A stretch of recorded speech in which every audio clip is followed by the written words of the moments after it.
15वां है फूल गोभी की चोरी। गुरुदेव, आपके लिए भेंट इन 6 बड़ी-बड़ी फूल गोभियों को मैंने अपने हाथों से लगाया था और उनकी देखभाल उसी ममता के साथ की थी, जैसे कोई माँ अपने बच्चों की देखभाल करती है। इतना कहकर मैंने बड़ी भाव गंभीरमा के साथ गोभियों को एक टोकरी प्रस्तुत की। शाबाश! श्री युक्तेश्वर जी ने सस्नेह मुस्कुराकर अपनी स्वीकृति प्रकट की। अभी उन्हें अपने कमरे में ही रखो, कल एक विशेष भोज में ये काम आएगी। कॉलेज की गर्मियों की छुट्टियों में अपने गुरु के साथ उनके समुद्र तट पर स्थित पूरी आश्रम में बिताने के लिए मैं अभी-अभी पूरी पूरी पहुंचा था। गुरुदेव और उनके शिष्यों द्वारा निर्मित इस 2 मंजिले छोटे से सुंदर आश्रम के सामने ही बंगाल की खाड़ी है।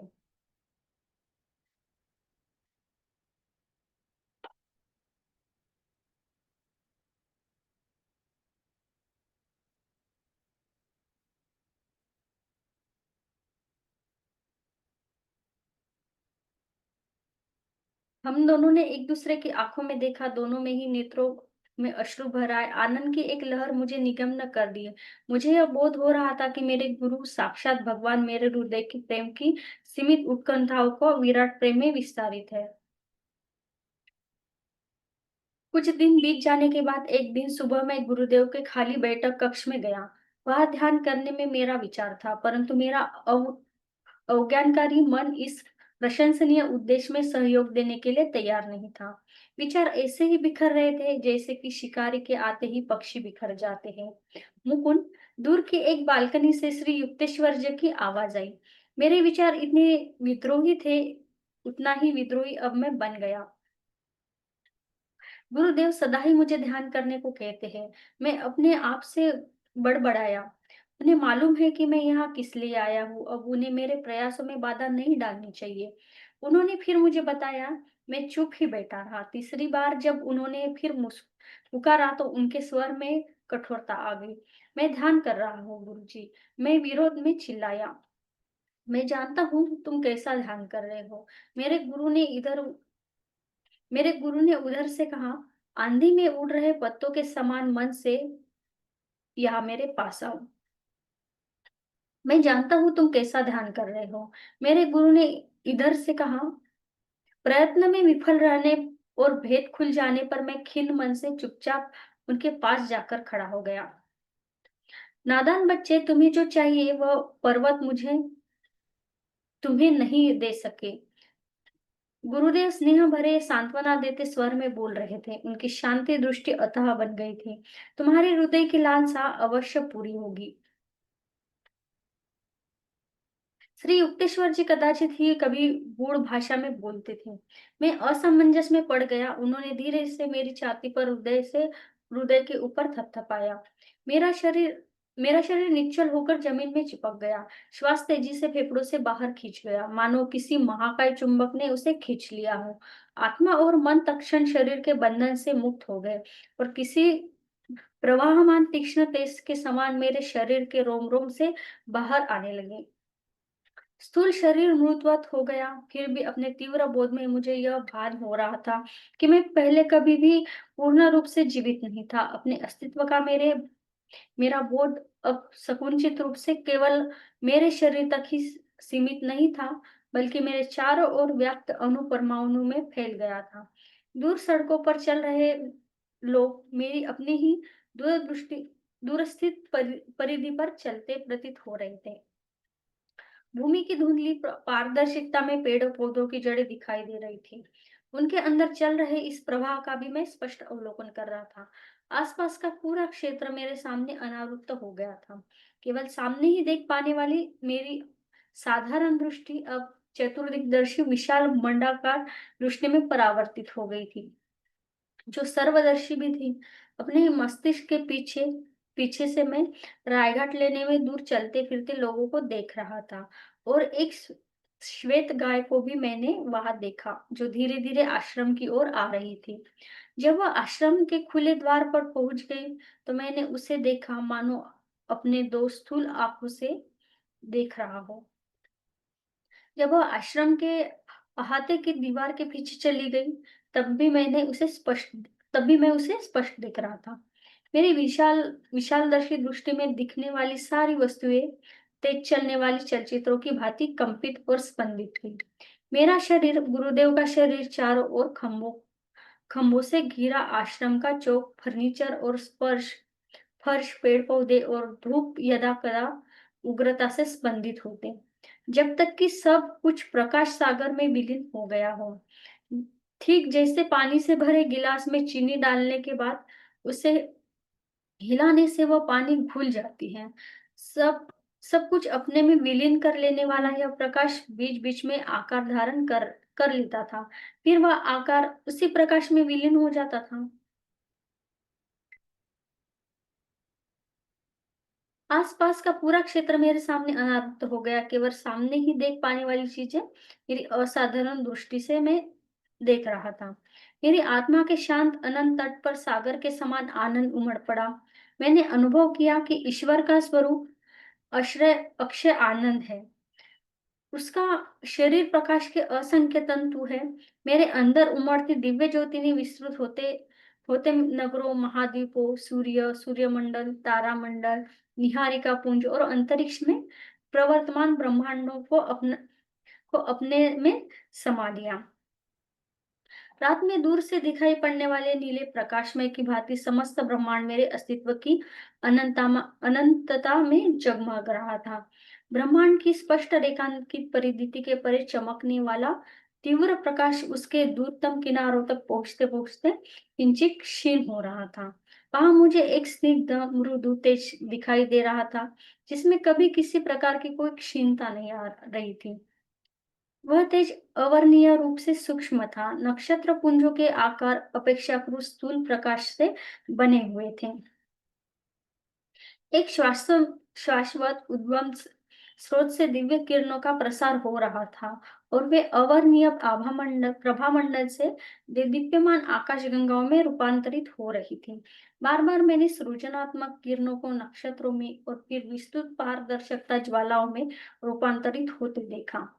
लयबद्ध प्रत्यावर्तन के द्वारा करोड़ों करोड़ों विश्व का पारदर्शक तेज में विलय हो गए और फिर वह तेज महाव्योम बन गया।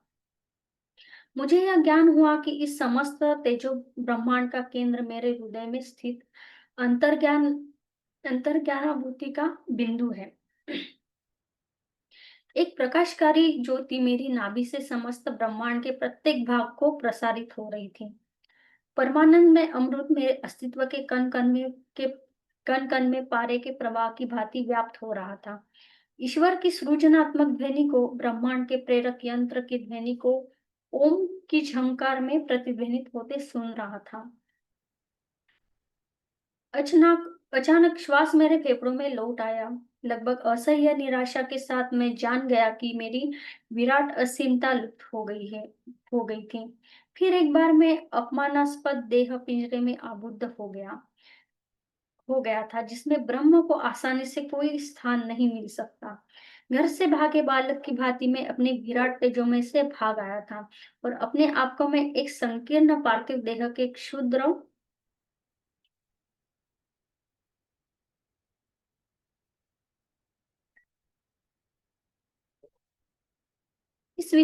इस विश्व रूप का दर्शन में मुझे कोई स्थायी शिक्षाएं मिली। प्रतिदिन अपनी विचित्र वृत्तियों का विरोध कर मैं इस भ्रमात्मक धारणा से मुक्त हो सकता था कि मेरा शरीर स्थूल भूमि पर चलते फिरने वाला एक हाड़ मांस का पिंड मात्र है। मैंने देखा कि श्वास और चंचल मन ऐसे तूफानों के समान है जो प्रकाश सागर को आलोकित कर उसमें पृथ्वी, आकाश, मानव, प्राणी, पशु पक्षी आदि भौतिक आकारों की लहरें उत्पन्न करते हैं। इन तूफानों को शांत किए बिना उस अनंत परमात्मा परम तत्व की एकमात्र अखंड प्रकाश के रूप में अनुभूति नहीं की जा सकती। जब जब मैंने इन दो प्राकृतिक तूफानों को शांत किया, तब तब मैंने सृष्टि की असंख्य उत्ताल तरंगों को इस प्रकाश सागर में ठीक उसी प्रकार विलीन होते देखा, जिस प्रकार समुद्र की लहरें तूफान के थम जाने के बाद शांत होकर विलीन हो जाती है। गुरु तभी विश्व चैतन्य का यह अनुभव अपने शिष्य को प्रदान करता है। जब उस जब उसने ध्यान धारणा द्वारा अपने मन को इतना सुदृढ़ बना लिया हो कि वह इन विराट दृश्यों को देखकर घबरा न जाए। केवल बौद्धिक इच्छा या खुले दिमाग का होना ही इसके लिए पर्याप्त नहीं है। योग साधना और भक्ति द्वारा चेतना की समुचित रूप से उन्नति द्वारा ही साधक सर्वव्यापकता के मुक्तिदायी आघात को सहन करने के योग्य बनता है। सच्चे भक्तों को यह दिव्य अनुभव अवश्य ही होता है। उसकी अत्यंत तीव्र लालसा ईश्वर को इस प्रकार खींचने लगती है कि ईश्वर उसका प्रतिकार नहीं कर सकता। उस चुंबकीय उत्कंठा से सृष्टि प्रति विराट दर्शन के रूप में साधक की चेतना की सीमा में खींच आते हैं। कई वर्षों बाद मैंने समाधि नाम से निम्नलिखित कविता लिखी, जो नीचे कविता कविता लिखी है। श्री युक्तेश्वर जी ने मुझे यह दिव्य आनंदपूर्ण अनुभव अपनी इच्छा अनुसार जब चाहे वह प्राप्त करने का, और जिनकी जिनके अंतर्ज्ञान प्रणाली पर्याप्त रूप से विकसित हो गई हो, ऐसे लोगों को भी इसे प्रदान करने का तरीका सिखाया। इस प्रथम अनुभव के बाद कई महीनों तक मैं इस परमानंदमय एकात्मकता की अवस्था अवस्था में तल्लीन रहा, और प्रतिदिन यह बात मेरी समझ में आ रही थी कि उपनिषदों में ईश्वर का स्वरूप रसो क्यों कहा गया है। परंतु एक दिन सुबह मैं समस्या लेकर गुरुदेव के पास गया। मैं जानता हूँ गुरुदेव, मुझे ईश्वर प्राप्ति कब होगी? तुम्हें ईश्वर प्राप्ति हो चुकी है? जी नहीं गुरुदेव, मुझे ऐसा नहीं लगता। मेरे गुरु मुस्कुरा रहे थे। मुझे विश्वास है कि तुम सृष्टि के किसी जीवाणु रहित साफ सुथरे कोने में सिंहासन पर विराजमान किसी पूजनीय व्यक्ति को ईश्वर नहीं मान रहे हो। तथापि मैं यह भी देख रहा हूँ कि तुम्हारी ऐसी कल्पना है कि चमत्कारी शक्तियों का किसी के पास होना ही इस बात का प्रमाण है कि उसने ईश्वर को प्राप्त कर लिया है। नहीं, ऐसा नहीं है। किसी को पूरे ब्रह्मांड को नियंत्रित करने की शक्ति मिल सकती है, परंतु फिर भी ईश्वर उसकी पहुंच से दूर हो सकता है। आध्यात्मिक उन्नति को बाह्य शक्तियों के प्रदर्शन से नहीं मापा जा सकता, बल्कि उसका मापदंड केवल यह है कि ध्यान में वह आनंद की कितनी गहराई में उतरता है। नित्य नवीन आनंद ही ईश्वर है, वह अक्षय है। वर्षों पर वर्ष जैसे जैसे तुम ध्यान करते जाओगे, वैसे वैसे वह अनंत युक्तियों से तुम्हें मोहित करता ही रहेगा। तुम्हारे जैसे भक्त जिन्हें ईश्वर का मार्ग मिल जाता है, स्वप्न में कभी भी ईश्वर के स्थान पर दूसरे किसी सुख की प्राप्ति की कल्पना नहीं कर सकते। ईश्वर तुलना या प्रतिस्पर्धा से भी परे बेजोड़ विमोहक है। यह लौकिक सुखों से हम कितनी जल्दी ऊब जाते हैं। भौतिक सुखों की कामनाओं का अंत नहीं है। मनुष्य कभी पूर्ण तृप्त नहीं हो सकता और एक के बाद दूसरे लक्ष्य के पीछे दौड़ता ही रहता है।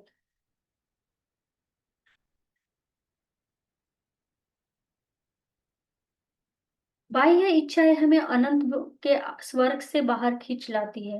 वे मिथ्या आनंद देती है जो आत्मिक आनंद का क्षण आभास मात्र है। खोया हुआ आंतरिक स्वर्ग दिव्य ध्यान के द्वारा ही शीघ्र ही पुनः प्राप्त किया जा सकता है। ईश्वर अकल्पित नृत्य है, और अतः हम कभी उससे ऊबते नहीं। जो परमानंद अनंत काल तक सदा के लिए अ, आह्लादमक विविधता से भरा है, उसके उससे क्या कभी किसी का मन भर सकता है?